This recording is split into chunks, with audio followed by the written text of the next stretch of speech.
Hey everybody, it's Jason Blaha here, and today I want to talk to everyone just briefly and try to put this in as simple of layman's terms as possible so that people can grasp this who don't necessarily have a background in human physiology. They've never taken a course in biomechanics or anatomy and physiology, and that is understanding that hypertrophy itself is really a more simple process in terms of training than other things are, than sports specific things, sports performance, powerlifting training for football, training for volleyball, whatever sport people happen to be training for. As far as what you're doing in the weight room, hypertrophy is the easiest thing in the world to induce, purely because everything has the potential to induce hypertrophy, and there is so much massive overlap, and you don't have to have the same degree of specificity of training. There's really a lot of leeway there.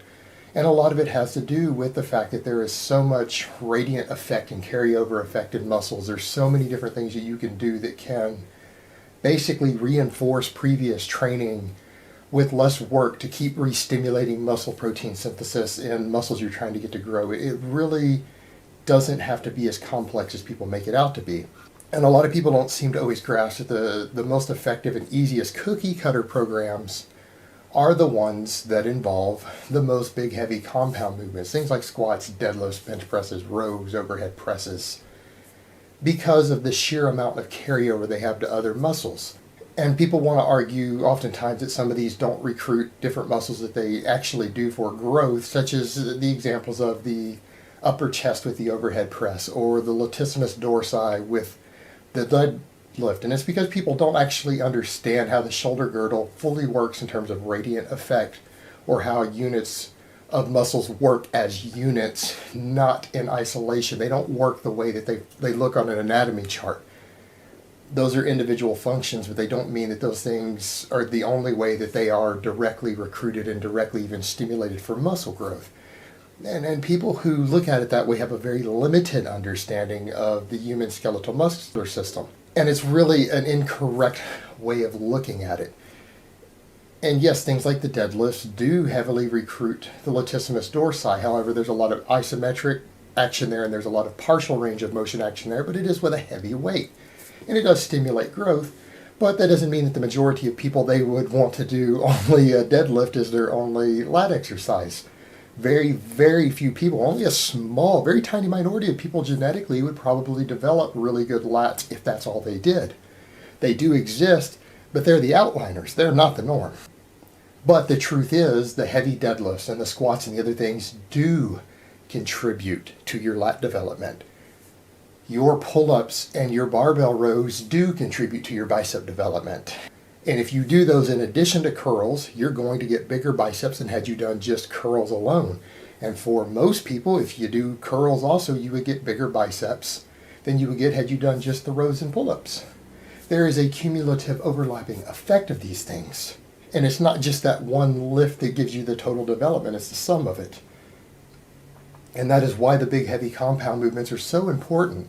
And here's the real kicker. The amount that you get varies from person to person. Speaking of those outliners, there are individuals who can grow drug-free 18-inch plus arms without ever doing a curl. They can do them purely from barbell rows and chin-ups and closed grip pressing and overhead pressing and bench pressing. There are guys out there who have built over 18-inch lean arms drug-free doing that. Does that mean that most people can do it? No, those people are genetically gifted for arm development. They're genetic outliners, and they can do that without ever having to do a curl. The majority of people are going to need the combination to get there. And probably a lot longer of a period of time than that person needed. And these genetics, and as far as these things go, they vary in each person from muscle group to muscle group. You might be genetically gifted more so in your lats than in your biceps, or your pecs more than your deltoids. And so the issue becomes when you start fine-tuning a program, for, let's say for someone who really is truly, their goal is aesthetics or bodybuilding, that is why the same program will not work for every person, unfortunately. And if you take something like my novice program, I wrote that program to catch as many different genetic subtypes as I possibly could. The downside is that I've included so much workload and volume in a cookie cutter program that the volume and workload itself is the negative, and some people can't handle it and recover from the aggressive workload increase of such a high volume, high workload program, because it's so aggressive, because I had to include as many different people as possible, that people who've genetic tendency towards slower recovery can't actually grow properly on the program, unfortunately.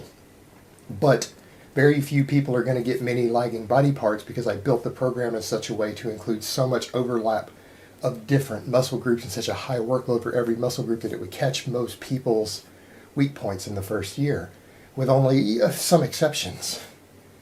Whereas in a different program is going to leave a larger percentage or different groups of people with more weak points as they get further into the program. And that's the trade-off I had to make, is that, of course, it ends up having probably too much workload for some people.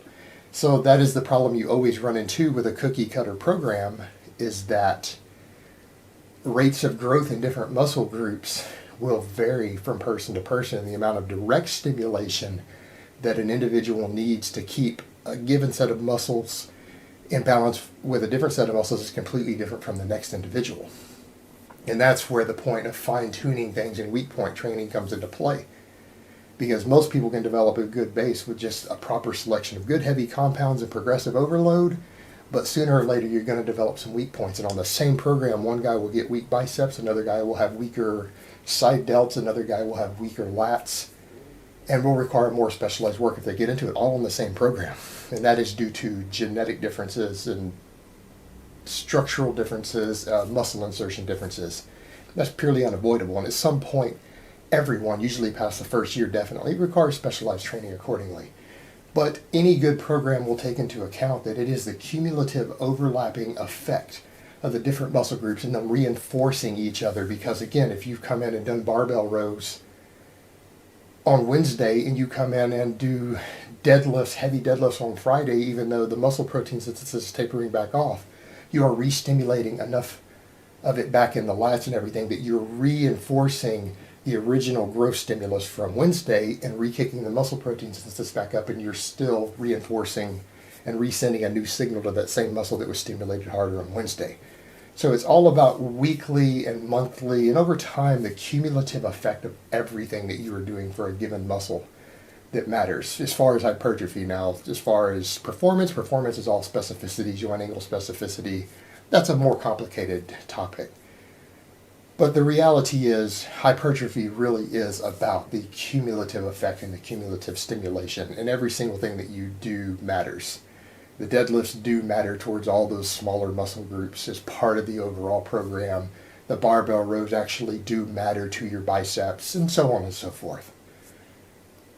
And the high reps and the low reps, all of it all counts and it accumulates. Hypertrophy is really just a byproduct of training for different performance stimulus.